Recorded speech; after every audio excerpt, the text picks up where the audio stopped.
This is the Ruckus and The Menace Sports Podcast. Oh no! We suck again! I'm getting confused. What game are you calling? I'm calling both games. It is caught by Kelsey! Touchdown! Kansas City! Anthony for three. Bang! How's it going, ladies and gentlemen and sports fans alike? You're listening to the Ruckus and The Menace Sports Podcast. I'm Menace the Menace. And I am Ruckus, always causing a ruckus. And on this episode, we will feature what the NBA's in-season tournament is going to look like in our starting lineup. We will mention our Eastwood segment, the good, the bad, and the ugly, where we talk about Wemby. Yes, sir. Then we will go straight to the color commentary, where we will kind of do a brief little teaser about the trade deadline and what we kind of think, based off of one word, what every single team in the majors is going to do. Then we will go into unveiling our lineups, or at least a concept of our lineups, for the primetime game of a Theme Team Showdown 2, where we unveil our 3-team Monty. Once we get right into our stud and dud to close it out, we get right into what is the episode of the Ruckus and the Menace podcast. Ruckus, what's going on? Well, I've been kind of, sort of playing Battlefield. I always wait till like Tuesday afternoon or something like that just to see what the new challenge is for like the objectives so that I could earn more battle points. But other than that, this weekend I started Starship Troopers Extermination, and if you're wondering, and by the time you're watching or listening to this episode, the Steam sale will be about done. But either way, Starship Troopers Extermination is a great game as far as affordability, but also just playability.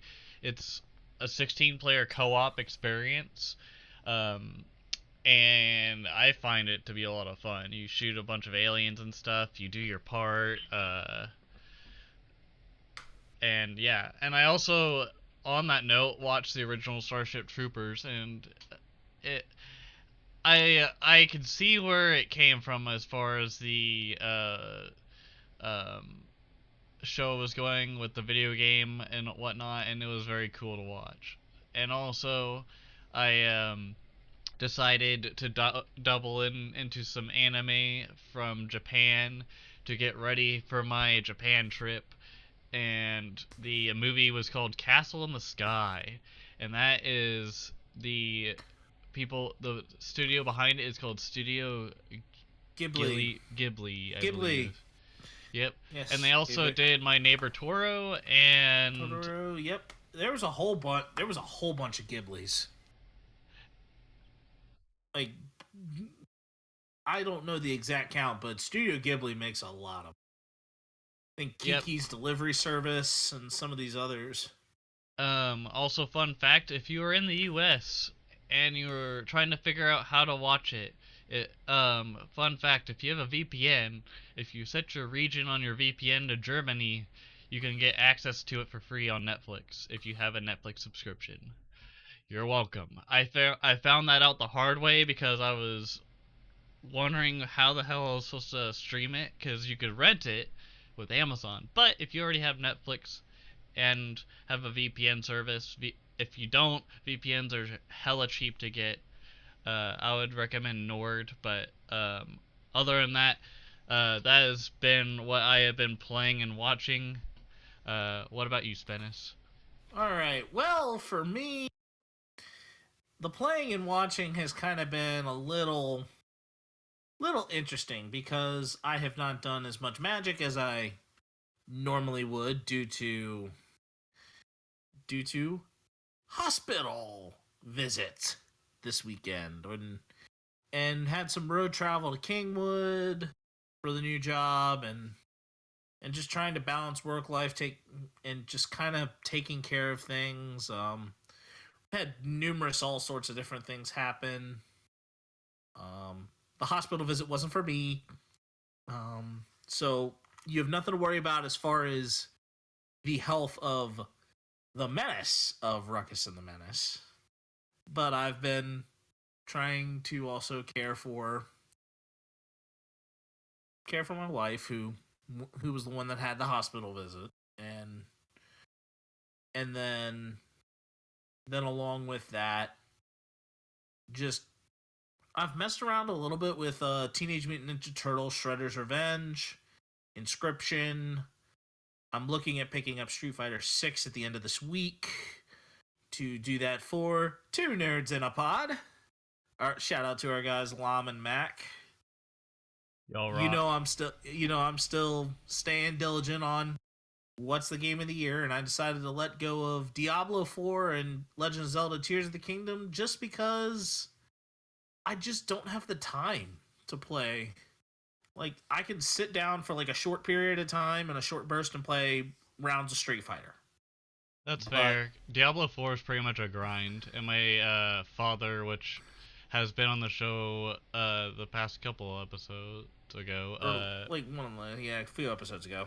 Freaking just every time I like come home, I just see him just playing Diablo or working. But yeah. Yep. But learning more on the job, learning more with things going on, taking care of things, taking care of life. So life has kind of happened. I'm now starting. I am through 2 out of the 6 Mission Impossible movies that I need to watch before watching Dead Reckoning, which, by the way, comes out tomorrow for y'all. Is that the last? Is that the last Mission Impossible movie? It's a 2-parter, so you're gonna get.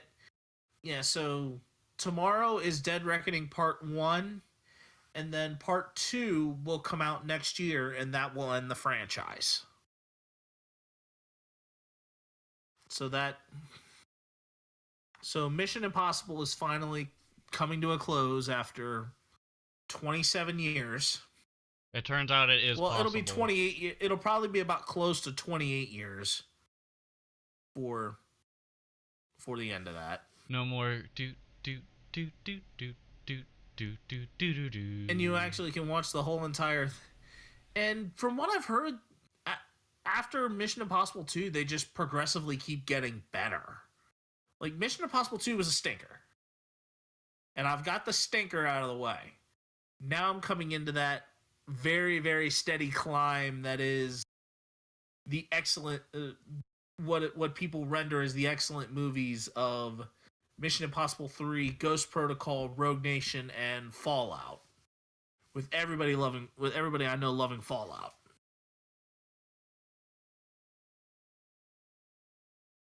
But so far, Mission Impossible has been a very, very fun franchise so far to kind of watch and take in.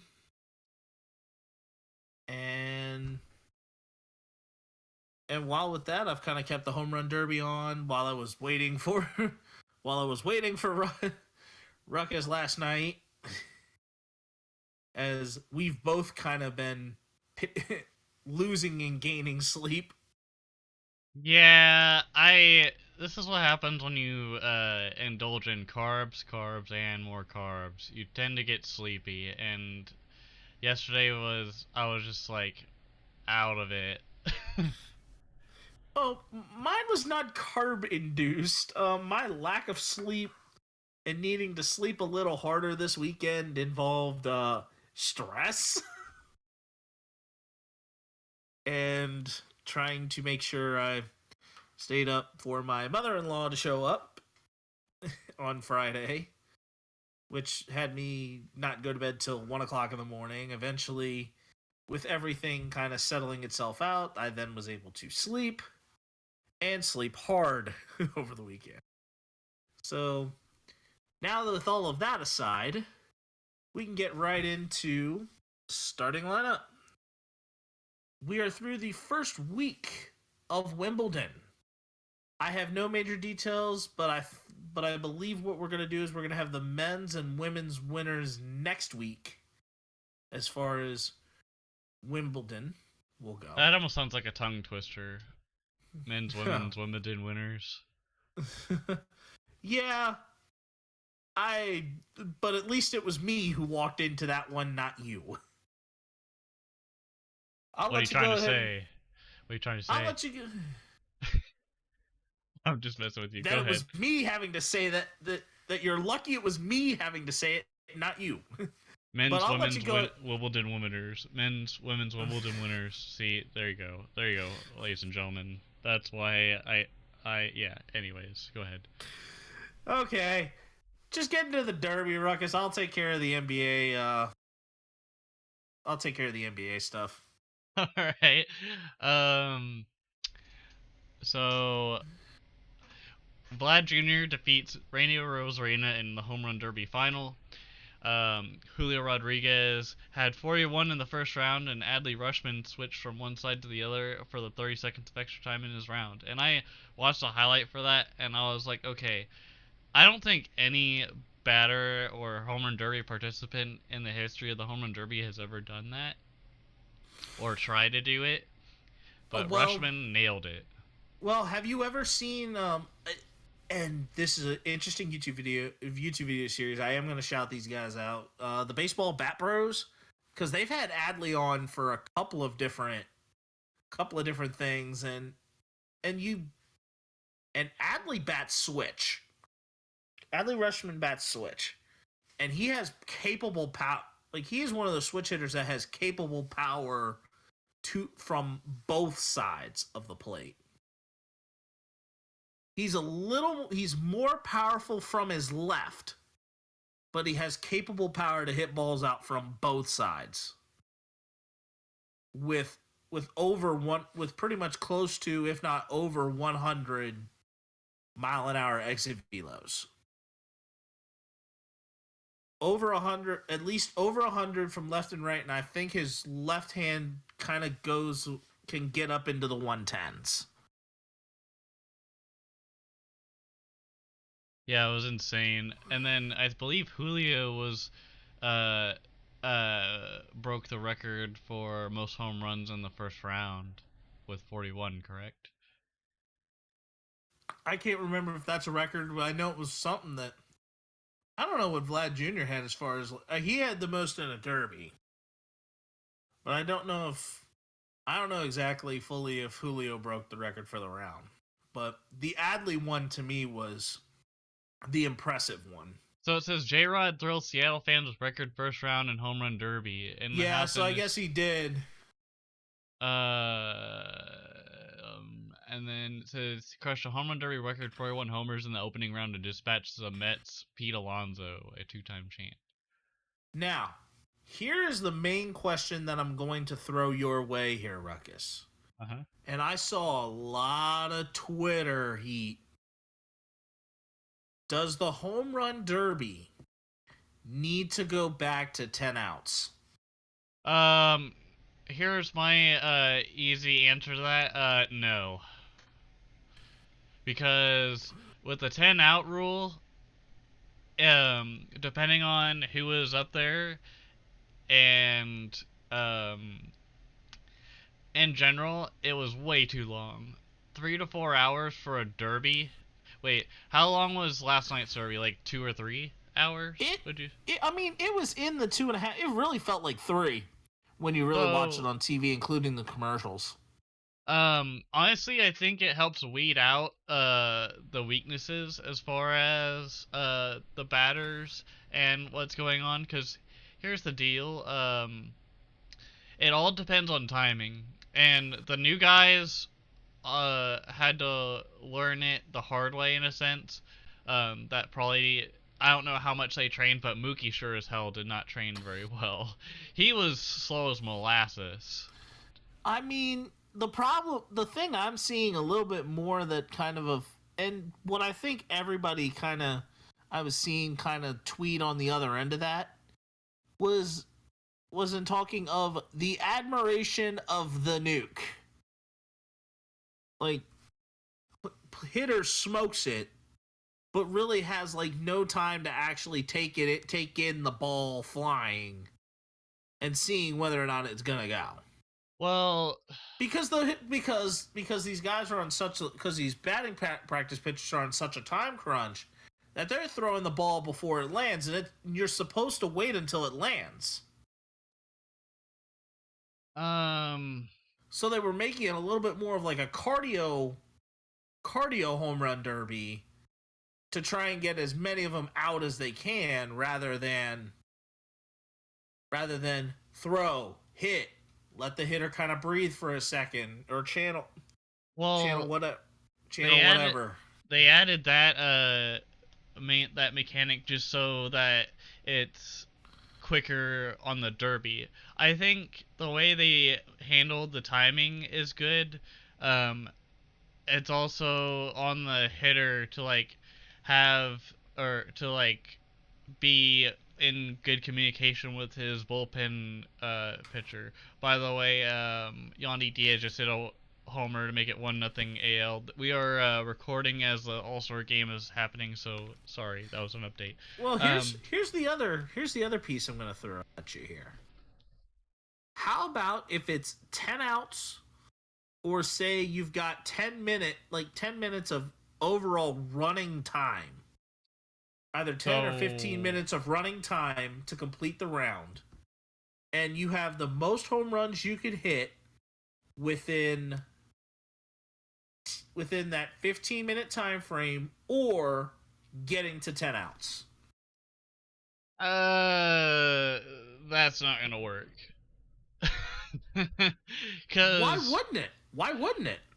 Because let's say that I feel like it gives an unfair advantage to the person, or a disadvantage to the person that's in the waiting for the first person to hit. Because let's say, because like last night with Julio Rodriguez, he hit 41 home runs in a span of only like 3 or 4 minutes.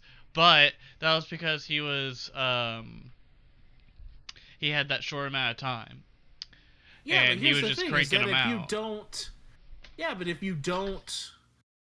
you're hitting all these balls, and yet a good amount of them aren't even flying out, you gotta have at least an out to say, hey, your round is you have that limit that says, hey, it's cut short. I think I could see where that may make it a little more competitive. I just feel like it's adding something that I don't know. Because what I'm picturing right now with the 10 to 15 minute thing is, let's say a batter is like hitting, I don't know, it doesn't get to its 10th out till like maybe 14 minutes in, and then the other batter only has a minute, right? Or is it each batter gets 15 minutes? No, it's each batter gets 15 minutes. Okay. No, it's each batter gets a certain amount of time. It's say you either get a certain time limit per batter, get as many as you can, or you end up having 10 not, like a certain amount of outs not go over, or a certain amount of balls not make it over, and then your round stops. I have a something that's less complicated that I feel like will be easier to handle. How about the batters get 5 minutes, and then and then at a minute and a half they get a bonus, like they do with like the T-Mobile things, for like every home run they get with the pink ball, they donate like $1,000 or like $1 million or whatever it is to charity. I don't remember what the amount is, what they start per home run, but it was somewhere in the thousands. I know that, because if we keep the viewers happy, but also the players in a sense happier, I think that'd be better than, you had to hit a homer that's over 440 or literally at 440 to get 30 seconds of bonus time. I mean, depending on the park, that I don't know if that varies in, okay, we lower the amount of height or length that it is to get baseball out of the park to get the bonus or whatnot. I don't think the bonus needs to be there. I think they need to add time, and then for those like pink balls, it's like a charity thing. Because what did they do before they did the time limit on those pink or gold balls? After 9 outs, they would throw a gold ball, and anytime the gold ball went out, it was the last out and the last out only. I think they should just kind of make it like an arcade thing, where like after when it gets to a minute and a half, start throwing the gold or pink balls instead of outs again. Because here's the thing, you're gonna confuse the crap out of people that don't really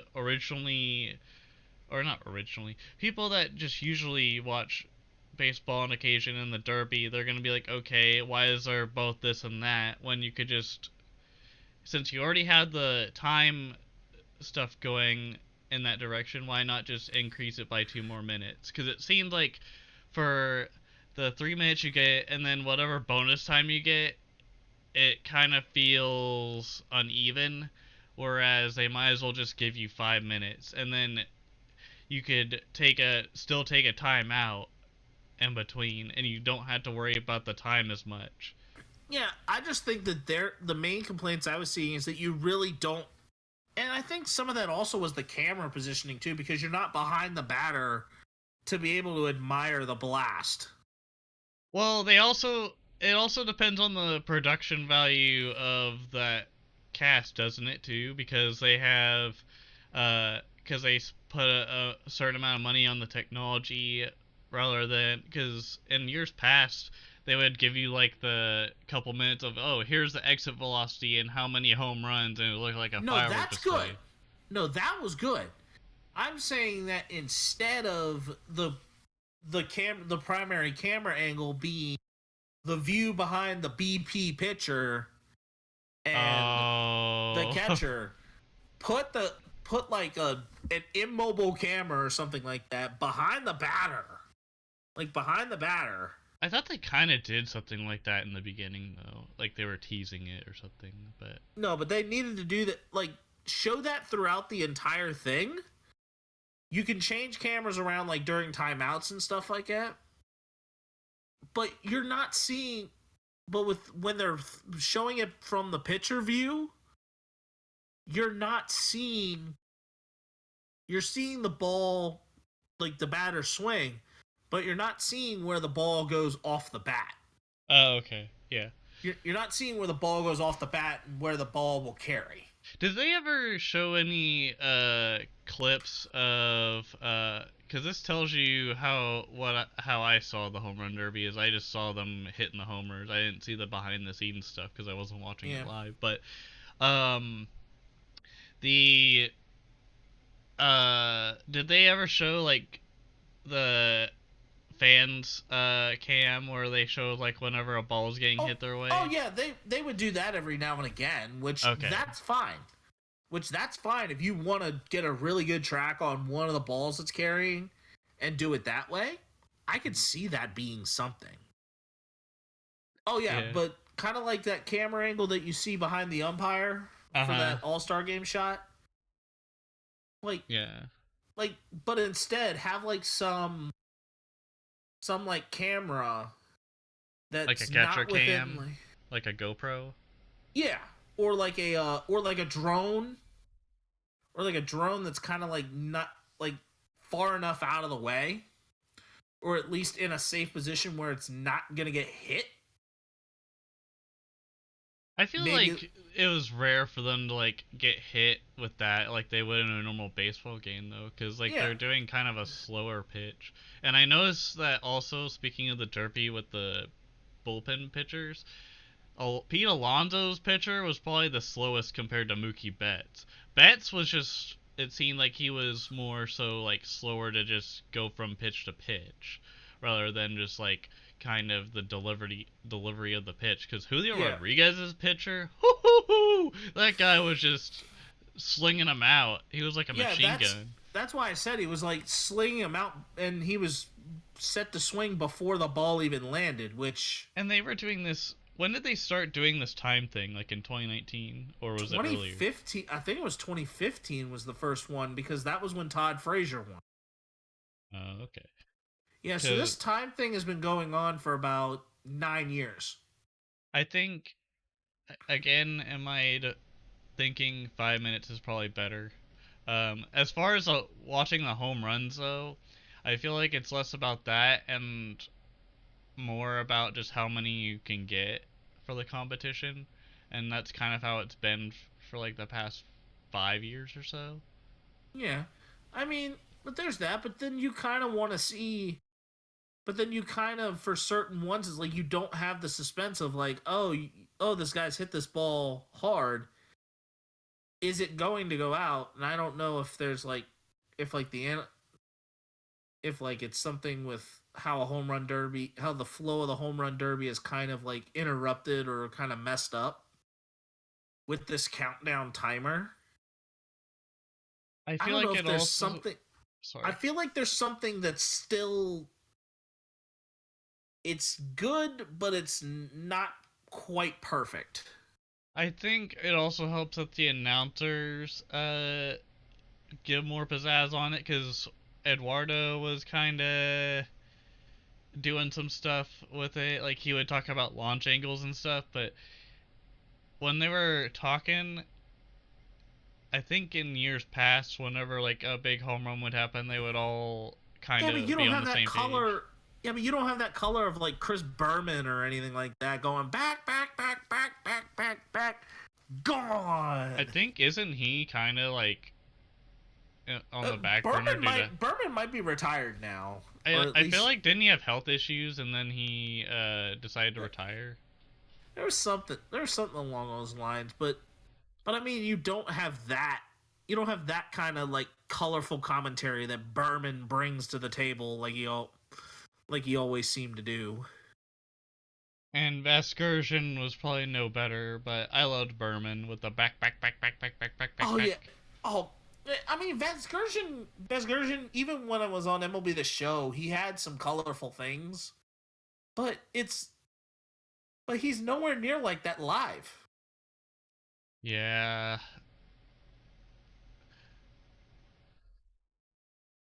Maybe the Anyways, home run derby needs to be taken away from ESPN.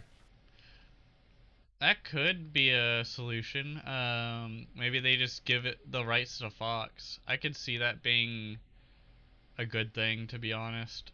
Because the last couple of times they did the home run derby on ESPN, the announcers, to me, in my opinion, weren't the greatest. Like, Mark Teixeira, for example, acted like he never seen a home run before, because he was You like, get "Oh Joe my." Buck. Like, I mean, just get any of this baseball stuff away from Joe Buck. Well, he's not really even part of that anymore, really. That Yeah, formula. yeah, he's not even doing the baseball commentary at ESPN anymore. He's just Monday Night Football now. Yeah, like, he's not even doing like World Series coverage or anything like that, because that's Fox still, and that's Kevin Burkhardt and what's his face, Joe Davis, for the Or most John part. Smoltz. Yeah, that You too. mean John Smoltz? Yeah, but they would have Kevin Burkhardt on occasion too, because they had Kevin Burkhardt and Greg Olson on the Super Bowl. Oh yeah, and I'm sorry, like even when Tom Brady comes in, you got to start from the bottom. Greg Olson deserves that number one spot for the NFL. No Yeah, questions asked. Do not yield to Tom Brady. I know I this is a th- complete digression, but I think I agree with you, but here's the thing: I would rather have Tom Brady over Kevin Burkhardt. If it was two NFL greats talking like they do during a game, I think that would be better than Kevin Burkhardt, because Kevin wait, Burkhardt. Kevin Burkhardt. I mean, he's not terrible, and I think he pairs well with Olson. I just think it's kind of generic to have Burkhardt there, whereas Tom Brady is the greatest of all time of the 20th and 21st century so far. Yeah, but the difference is that for a play-by-play, you need to know a little bit, but you're not the one breaking it down. But you're not the one breaking it down afterward. Like, I mean, I could see doing a three-man, like maybe a three-man. I could see Tom Brady being added on to a broadcast like that. like having Tom Brady be a third guy. But for a play-by-play guy, the ones they seem to bring in, it's like people who know it, but they never necessarily played it. The hard part about Tom Brady, Greg Olsen, as far as that play-by-play color, you got to have one of them doing play-by-play. You can't necessarily live off of two color guys doing that. I mean, technically, you could say the same thing about Romo and Jim Nantz. Romo doesn't know when to shut his damn mouth.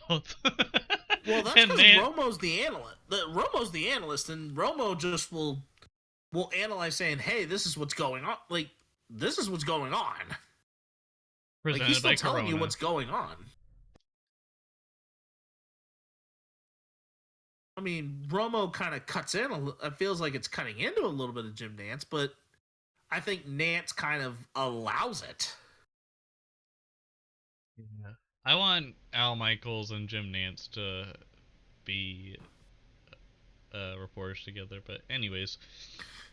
Yeah, but you got two play-by-play guys at that point. Yep.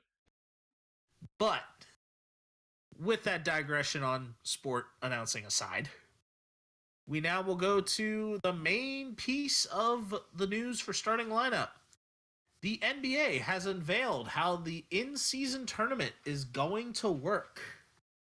And they did it, and they actually, I believe it was on Twitter, where they did it through a video with Richard Jefferson. It is 6 5-team groups that was created by a World Cup-style draw based on the performance of last season. And they have already unveiled the draw teams in the groups. In Group 1, and it's 3 from the East and 3 from the West. So 1 through 3 here that I'm going to be doing are Eastern Conference. 4 through 6 are going to be the Western Conference. So Group 1, Eastern Conference here, the Philadelphia 76ers, the Cleveland Cavaliers, the Atlanta Hawks, the Indiana Pacers, and the Detroit Pistons. In Group 2, the Milwaukee Bucks, the New York Knicks, the Miami Heat, the Washington Wizards, and the Charlotte Hornets. And rounding out the Eastern Conference in Group 3, the Boston Celtics, Brooklyn Nets, Toronto Raptors, Chicago Bulls, and the Orlando Magic. In Group 4, the first one of the Western Conference, the Memphis Grizzlies, the Phoenix Suns, LA Lakers, Utah Jazz, and the Portland Trailblazers. Group 5 will consist of the defending champion Denver Nuggets, the Los Angeles Clippers, the New Orleans Pelicans, the Dallas Mavericks, and the Houston Rockets. And last but not least, the San Antonio Spurs, the Golden State Warriors, the Sacramento Kings, the Minnesota Timberwolves, and the Oklahoma City Thunder. There will be a period of time where there will be regular season games in their groups that will count for group play. 8 teams advance to the knockout stage. So it will be the 6 winners of the respective groups and 2 other teams that scored the most points, or that had the most points of qualification in groups 1 through 3 and 4 through 6. The teams eliminated in the group stage will play 2 regular season games during the time that the knockout stages are in place. And it's 2 regular season games each. So the East and West will continue with an East semifinal, East semifinal, East final, West semifinal, West final, and then East and West will play each other for the in-season tournament championship. And all of these games are technically considered regular season games on top of it.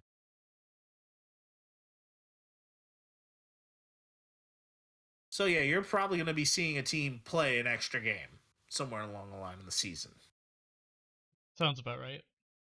Yep. But I think this is a very interesting to see how this format goes. This in-season tournament thing, I don't know if this fully lines up with how, say, like Eurobasket or anything along the way goes. But if you've ever seen like a bunch of soccer where they go like with in-season tournaments sometimes with like the Copa del Rey and some of these other ones in other countries, this is kind of what that is.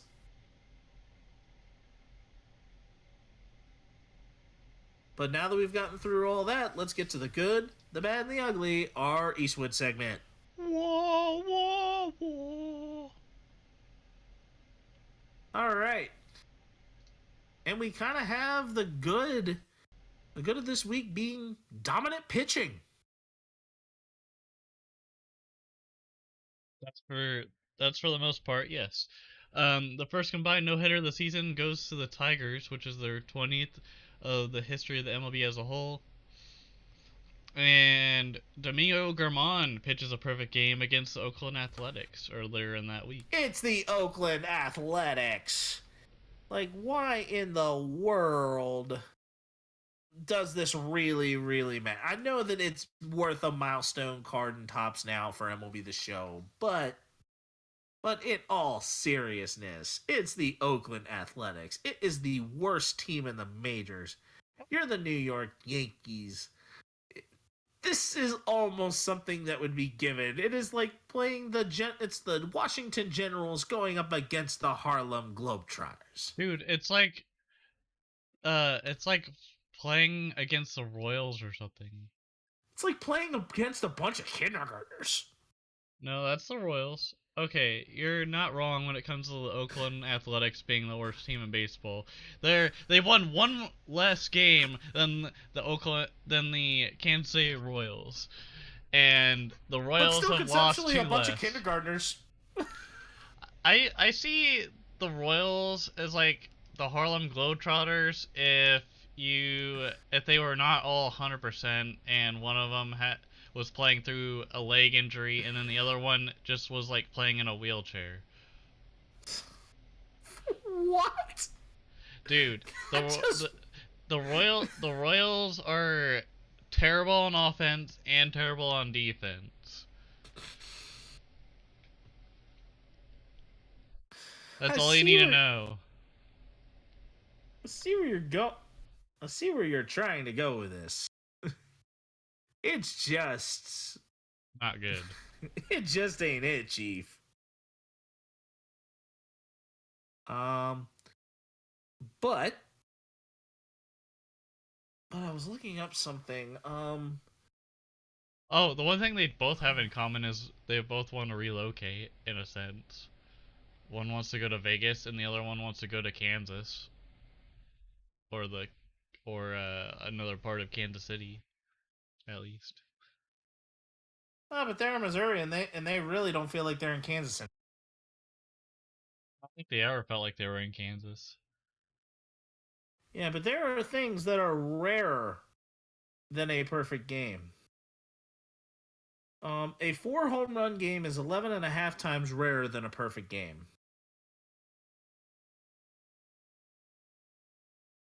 And I mean, there are definitely, perfect games are a rarity. Do not get me wrong. I am not diminishing the fact of a perfect game. I'm more so diminishing the fact of who this perfect game was thrown against.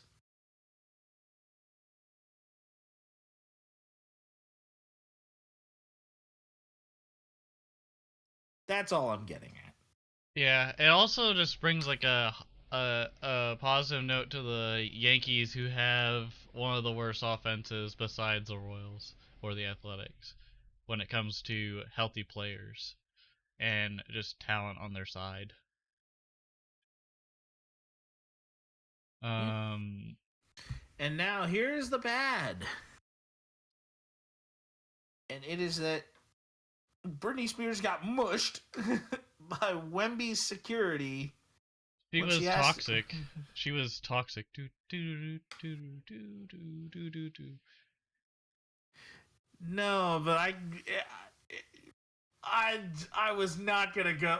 Like, you left that there. There was just an even not less appropriate Britney Spears song reference. That Oops, I did it again. no, no, no. There was worse. She There thought was- she was in a circus because Wemby is tall AF. No, there was even worse. Dude, just spit it out. You're losing me. It would involve the song "Hit Me, Baby, One More Time." Oh, I was close. I was warm when it came to. You were going back far enough, but you far enough, but not quite far enough. Oh baby, baby. Oh my! I just was. Dude, just I would not be entirely- surprised if there was a meme where it's just like that song being inserted and then like camera footage of her getting like yeeted by. Yeah, that. But then the interpretation of the he said, she said that's involved with that is.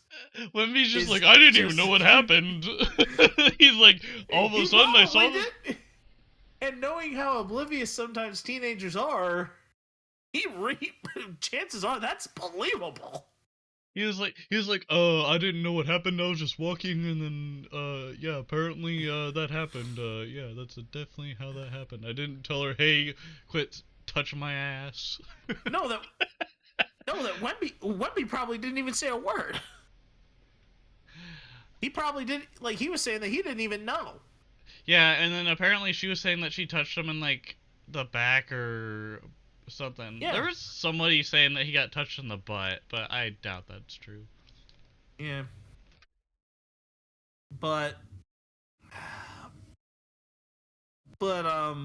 is this next one the downright ugly kind of another same thing of the same type that leads to that dark reference I was mentioning earlier? Hit me, baby, one more time. Yes. Yeah. Well, this man. Well, I don't know if you really call him a man, but Yankees reliever Jimmy Cordero is suspended indefinitely for the rest of the season. And without pay. And without pay for violating the domestic violence rules and stuff for the MLB. And yeah, definitely in a non-consensual way of being hit, because he or she or whatever happened did not ask to get beat up or beat up on. I tell you what. Also, boo-hoo to the Yankees. They have money. They can figure this out. Sucks that Jimmy Cordero got hit with it, but hit him, baby, one more time. You're welcome, Spinnis. I made you pee a little. No, you didn't make me pee, but I was kind of like in that. Wait for it. Wait for it. Dun dun dun. Oh my. Oh. But now we go into the color commentary. Well, it's less in talking colorful. about baseball. I mean, granted that the All-Star game did just show Sholomari Duena. In case you don't know. Sorry, Like, you go know ahead. exactly who I'm talking about when I say that, right? Sholomari Dwayne? Sholomari Duena? How do you spell that? S-C... XOLO? X-O-L-O... Oh, okay. Yeah, American he's, like- actor... Yeah. From Cobra Kai. He's Blue Beetle. Oh, okay. Yeah. Yeah, he's there and he was there wearing a Dodgers jersey and Yeah, I didn't watch Cobra Kai, so that's why I was like, who? I think he's in a couple of other things too, but I know that Cobra Kai is, I think, his most prominent role. Or Oh, as by the Miguel. way, speaking of the All-Star game, the NL, AL are both tied at 1 in the top of the fourth with 2 outs. Luis Ariz with a RBI single, scoring JD Martinez. And now we actually get into the color commentary. Or the color commentary episode for this episode, after our digression, is called What's the Word? We have one word to describe what we feel each MLB's trade team's trade deadline intentions probably should be. And spoiler alert, the Yankees hit me baby one more time. I think there was a different. I'm just kidding. Anyways, let's get into the Yankees are usually one that kind of ends up with that mo money, mo problem, but I got 99 problems, but a Yankee ain't one. I don't feel bad for you, son. Digression aside. Speaking of the Yankees, because we were going to start with the team with the best record in the AL, the Tampa Bay Rays, but since we've been on such a Yankees kick over the last good bit, what would the fourth place in the division New York Yankees, as the Yankees lose in the game leading up to the All-Star break? What do you think the Yankees are going to do at the trade deadline, especially because last place in the AL East currently would be leading the AL Central? I think they're going to splurge, kind of like how we put on the dock there. Yeah, I think they're splurging. I think they're going to be finding that big splash, maybe even two. And they'll probably find that one or two players, and they're just going to put a whole lot into it. I mean, the biggest reason why the Yankees are kind of haven't really been as successful is because a lot of those like younger, there was a point in time where the Yankees had like a really good cast of young talent, which included the names of Gary Sanchez, Gleyber Torres, Aaron Hicks. For one stretch of it, Aaron Judge. But now they've got Oswald. They've got Volpe. And really, it's a bunch of some of these younger Yankees that have kind of come along have not necessarily panned out. So it's almost at that point, do the Bronx Bombers try to sell the farm and go all in to try and make a playoff push?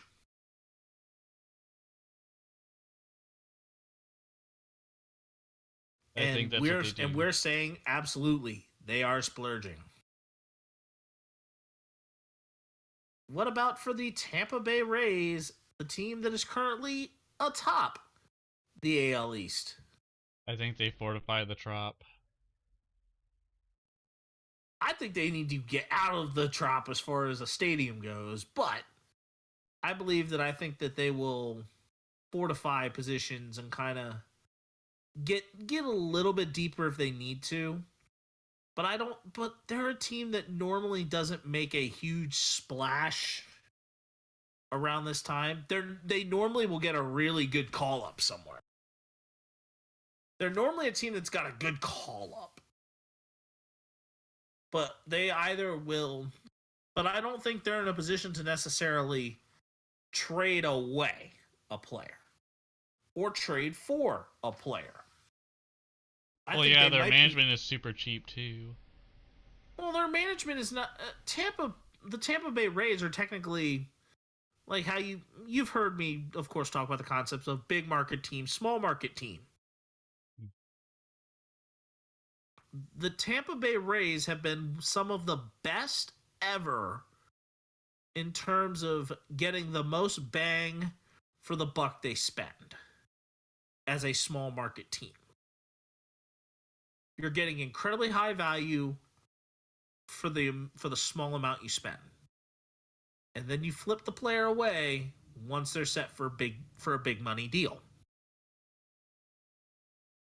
The Rays are good about that, especially in terms of then getting good prospects in return. Simple as that. And for the Orioles, now that they've got Jackson Holiday going to Double A, just as he was preparing to go to the Futures game, he got called up to Bowie. What do we think the Orioles do? I think they just, like you said on the sheet there, investigate. I think they're gonna look for a deal that is not too crazy. They're not necessarily looking to sell the prospect farm, or at least the high top end of the prospect farm. Yeah. I don't think they're looking to even sell away. Like, they're a team that's going to be a good hold, but if they do a reasonable upgrade somewhere along the way, I don't see any feelings being hurt.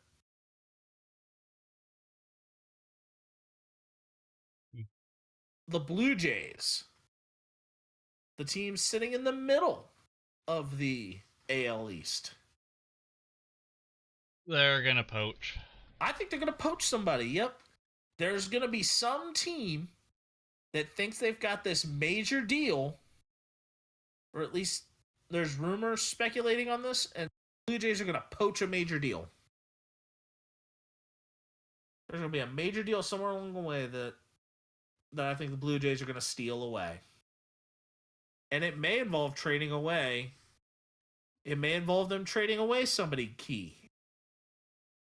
But they'll poach a really good player out of it. Maybe a Bo Bichette or a Vladdy Guerrero. I think that might be a little too big, but I wouldn't be surprised if they traded away something like a Kevin Biggio or a Kevin Kier, or even a Kevin Kiermaier.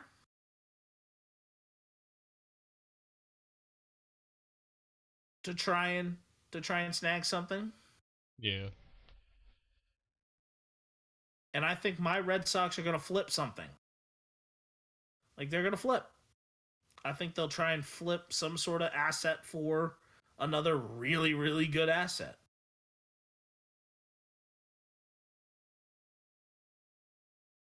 The Twins. They need to keep getting more talent if they are going to make a deep run. Especially if they're actually going to win a damn playoff game. You have Buxton, you have Kepler, you have Correa. Sonny Gray has played great. Like, how many people are you really thinking the Minnesota Twins really need to buy? Well, Buxton on a good day is with health on his side is okay, but he's been last year he was on a string of like multiple stints on the IL and one that took him out for the rest of the season with the leg. Then you had Kepler with the hamstring and oblique problems, it seemed, that took him out for like the rest of the season. So they were pretty much riding off of rookie talent and other people that they had to call up near the end of the season, and they ended up missing the playoffs because of that. Because they didn't have that key player that could carry them. And they have Michael A. Taylor, which is more of a backup option, which also has good offense and defense prowess, but you still need more than that. Like, Correa is kind of diverting with his amount of production that he has had in the past. He's having a down year, and that also shows with like the amount of injuries he's had. But you also had to look, because they used to have a rise, and now he's been traded to the Marlins. He was traded in the off season for Pablo Lopez to get an ace, and Lopez has been decent, but they still need another thing to get him over the hump. Even if you have the talent now for it, you still need to build more than you think you need to if you're the Twins. But do they have the prospects to possibly flip for it? probably do. That might be where they lack. And I think the Yankees, as far as a splurge, I think they don't have the prospects to they don't have the top prospects to flip either. More so probably because the Orioles are hurting them all.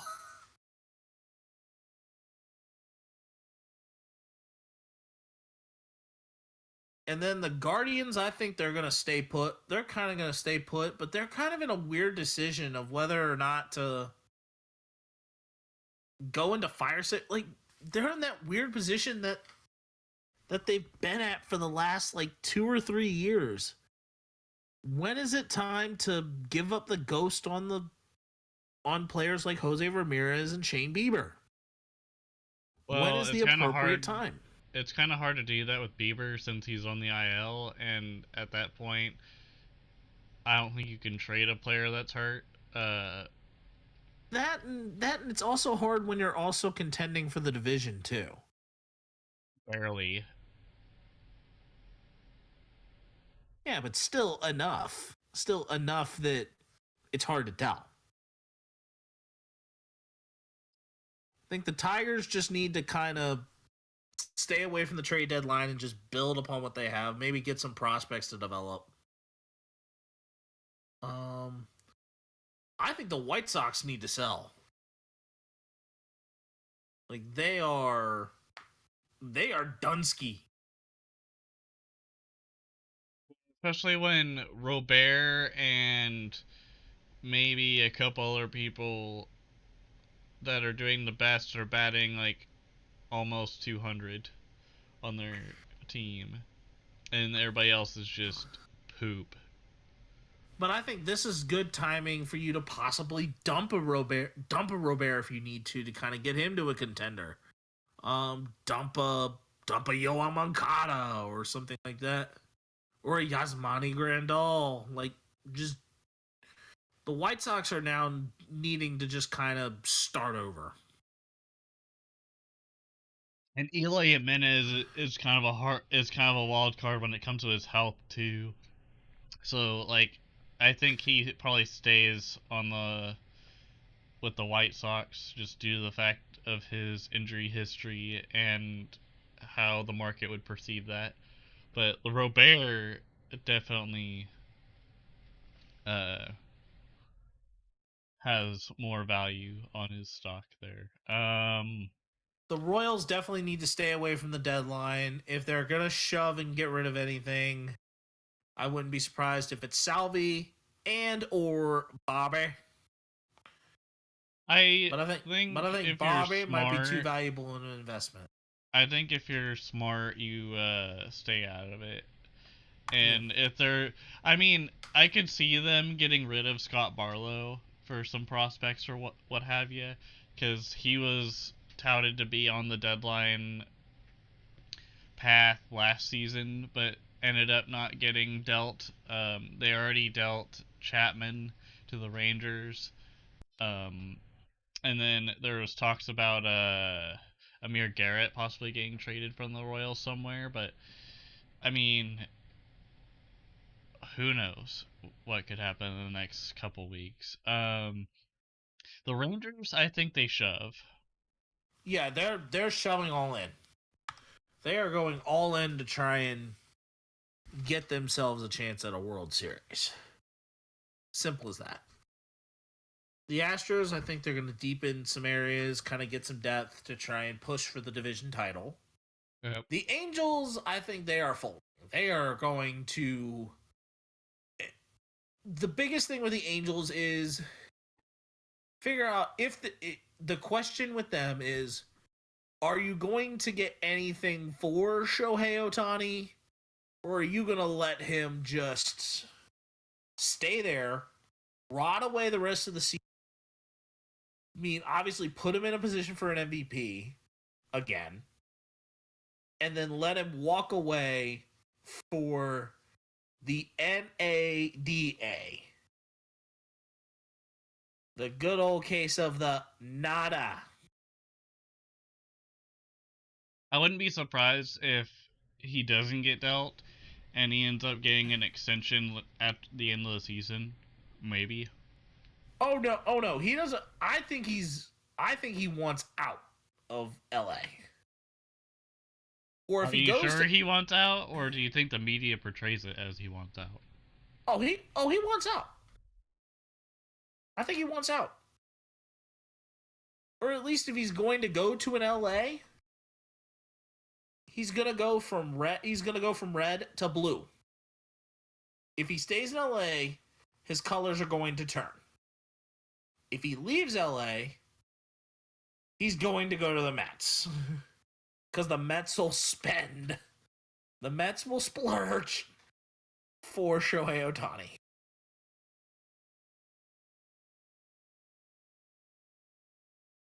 To see what happens there. The Mariners, it's kind of just repair what they're dealing with like injuries. I think they might need a bullpen pitcher / guy that can come in as like a fifth man. Opener. Like an opener. Yeah. And then as far as their offense goes, I think they might need one more guy that can get them over, and because at the end of the day, you never know what injuries could happen. But yeah, I don't know. Mariners look okay.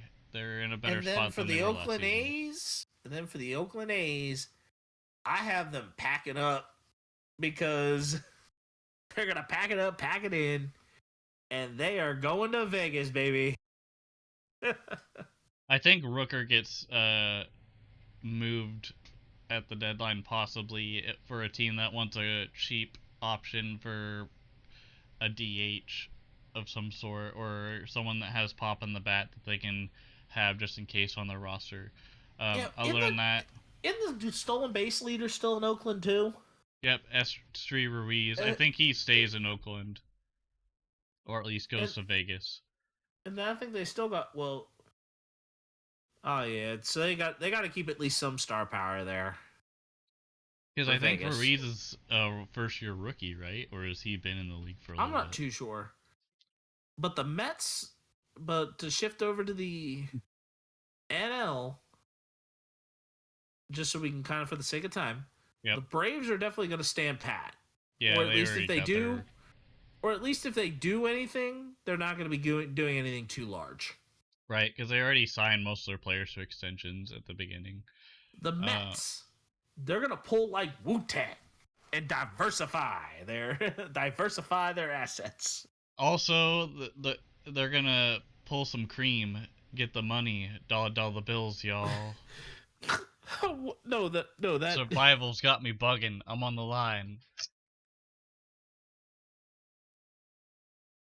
Cash fools everything around me. Cream, get the money, dollar bills, y'all. Oh, the Wu-Tang thing was the diversify your bond. It's a Chappelle Show thing, though. Oh, I was just saying Wu-Tang. I was just singing Cream by Wu-Tang. You're welcome. I was doing the Chappelle diversify your bonds. They're gonna diversify their assets. Yep. And then the Marlins, I think they will investigate just how much of it. I think they're gonna be like the Orioles, where they're not gonna try and do too much. Because they kind of have everything that they need to do together. And what's interesting about the 2 runs that the Marlins had in winning the World Series, the Marlins did not finish first in their division. The Marlins were the wild card team in both instances. And the team that was in front of them by at least 8 games or more, the Atlanta Braves. So the Marlins could be in that omen of looking like a World Series contender, and not and us as the MLB fan base with history. If history does itself some favors, we may not even realize it. Yep. The Phillies, I don't think they really need a splurge. I think what they need to do is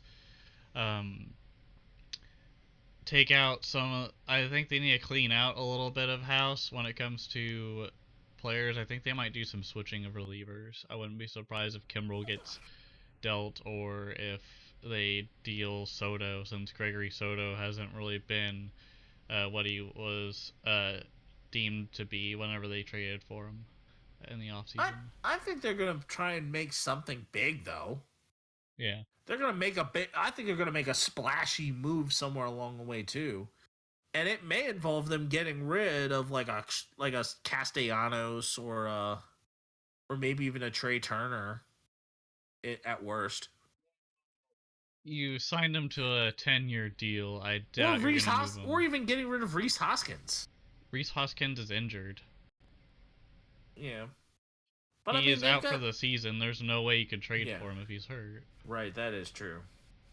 Maybe Bryce Harper, but doubt it. Oh yeah, that contract's too large. Right. All right. It could be Brandon Marsh. Could be Marsh again. Could be. I could see that. And then the Nationals stay out of the deadline. Yep. Reds maintain. Just stay hot. Like, if they need to make a deal, don't make it big. Just stay hot. The Brewers, I think, are seeking something out. The Cubs, I think, are just... I think they're rentals. Yeah. Because you got Bellinger, who's a rental. You had Hosmer, but we all know how that happened. Wait, was Bellinger a one-year deal? Yep. And then Mancini, I think, might have been a multi-year. I think he might have... It wasn't a huge deal.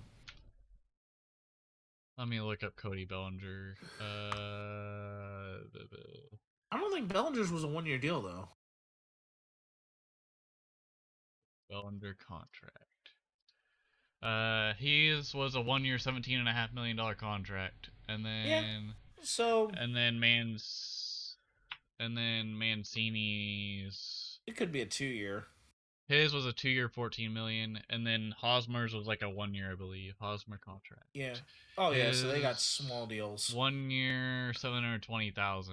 That's pretty crap. And the Pirates and Cardinals are in collapse and implode.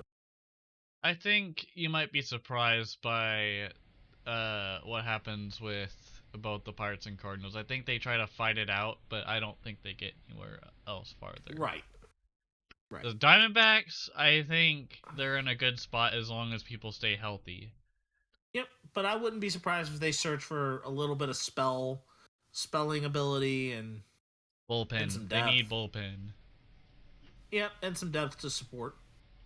I think the Dodgers are in a position to make a splash. Yep.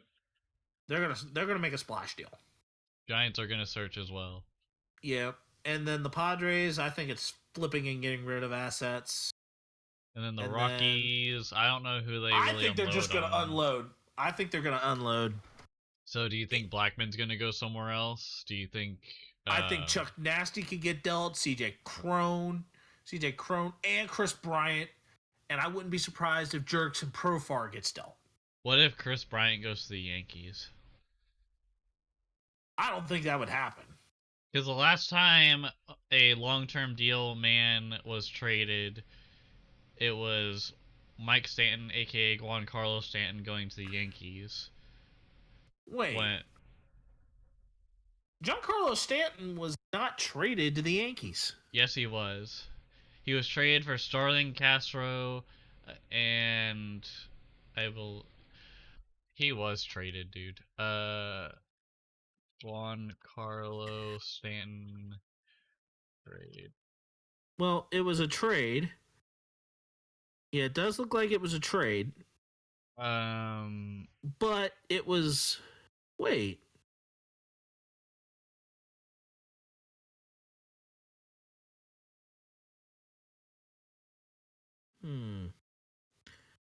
I thought this was a 2018 move.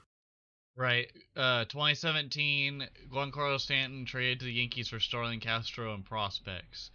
So yeah, but was it after the season? But was it after the season was done though? This was apparently in December, so after the season. Yeah, that was after the season was done. So minor league right-hander Jorge Guzman and infielder Jose Devers were also part of that trade to the Marlins.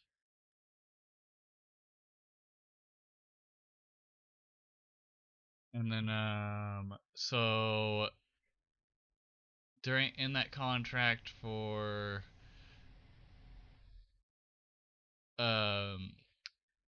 the Giancarlo Stanton deal, the Yeah, it Yankees were was. expected to take on between 260 and 273 million of his remaining 295.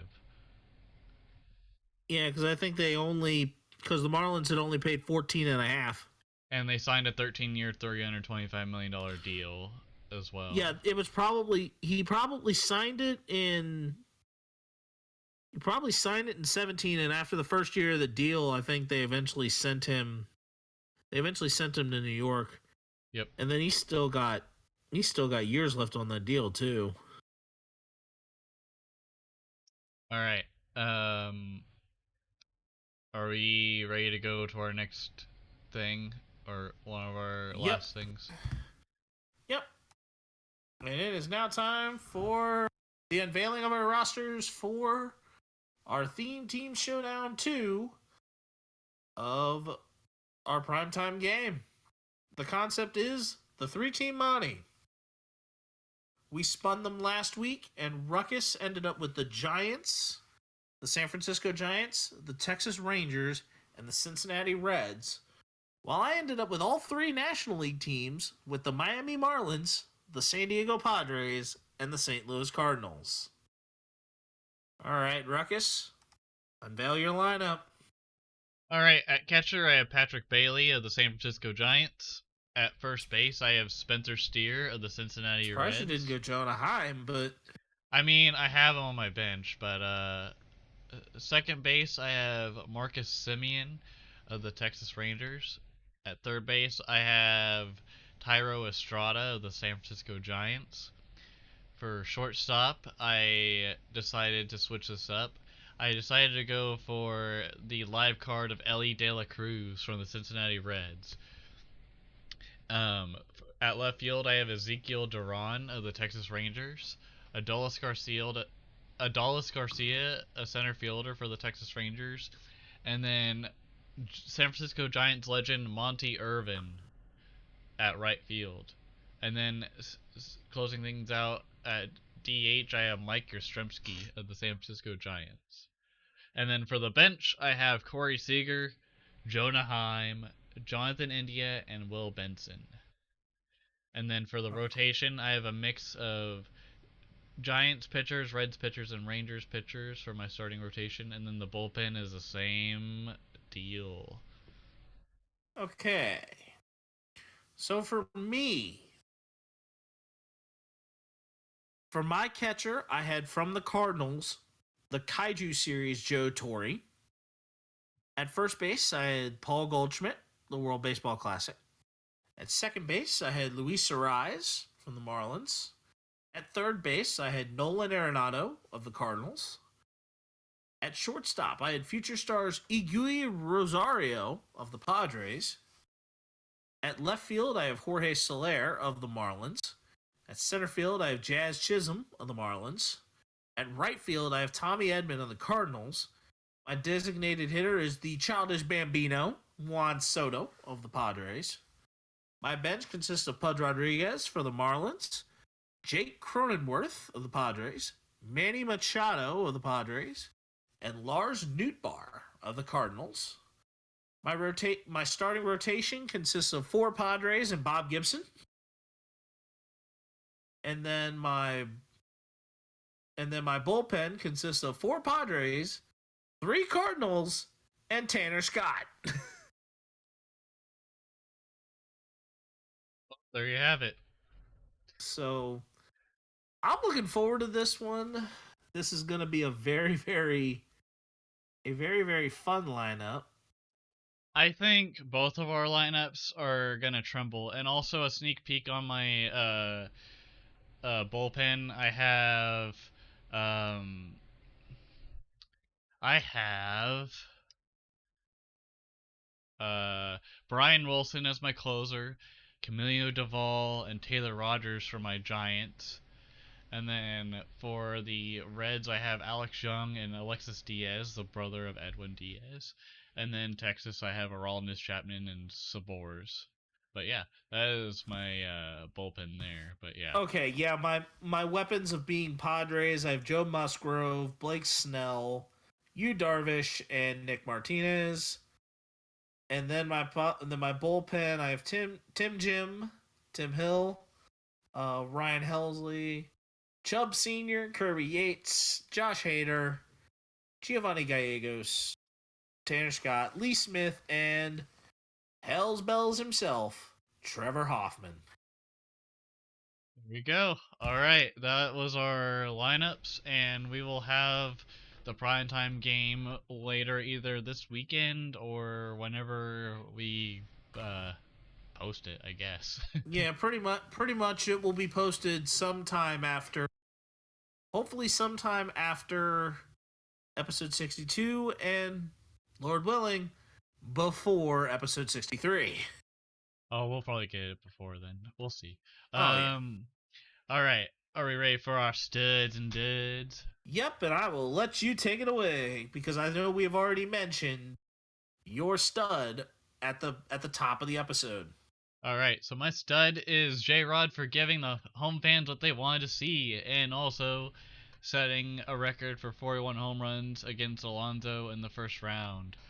And then my dud is Mookie Betts' slow pace in the first round of the Derby, because my God, he was slow as molasses. Like, that guy just didn't care, but it's okay. He was having fun, and his wife was happy that he was having fun too and getting something checked off of his list. And then my honorable mention for the dud is the inconsistency of high fives from both the left and right side of the kiddos that were lined up at the red carpet whenever introducing the reserves and the starting players and whatnot. I noticed this a lot, and it kind of bugged the crap out of me, but the left and right side of the high fives was kind of inconsistent, and really the only couple of players that did it from both sides were Salvador Perez and Ronald Acuna, from what I could gather. But most of the time, the players were either going to the right side or the left side, but the left side was really neglected. Yep. But yeah, go ahead. And Stannis. then my stud goes to Reds rookie Ellie De La Cruz, who in one trip around the bases stole second, stole third, and stole home, and scored a run. And then my dud, the most interesting strikeout that was kind of hilarious on Sunday. Eloy Jimenez stepped up to the play for in the batter's box. It's a 0-2 count. He tries to get a timeout call to the umpire. Does not get it. So, what does he do? Does he A, strike out looking, B, pull an Eric Cartman and say, screw you guys, I'm going back to the dugout? You guys, I'm going home. Or does he get a base hit? Does he pop out to the catcher? Does he commit a pitch? Does he make the pitcher commit a pitch clock violation? Or get out by pitch clock violation? Or does he, or do multiple things happen? So all the above? Multiple things happened. He walked away from the batter's box, and while the pitch was going on, that he was walking away from the batter's box, the umpire struck Eloy Jimenez out looking. So he wasn't even really looking. He was just like, he took his bat and went home. Went home to the dugout on an 0-2 count, and ultimately the umpire just struck him out looking. All because he didn't get a timeout call. I mean, you're not guaranteed that either. Yep. He needs a Patrick Price. Like a good neighbor, State Farm is there. Take us out.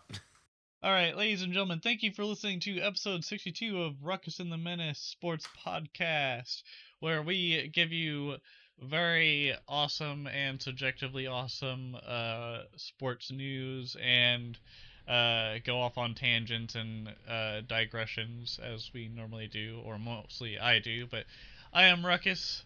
And I'm Ruckus and The Menace. And please like our videos and subscribe if you haven't already, and make sure to tell your friends about our awesome content, and let us know of any suggestions in the comment section, and or let us know what your favorite moment is of this week. Anyways, see y'all later. Deuces.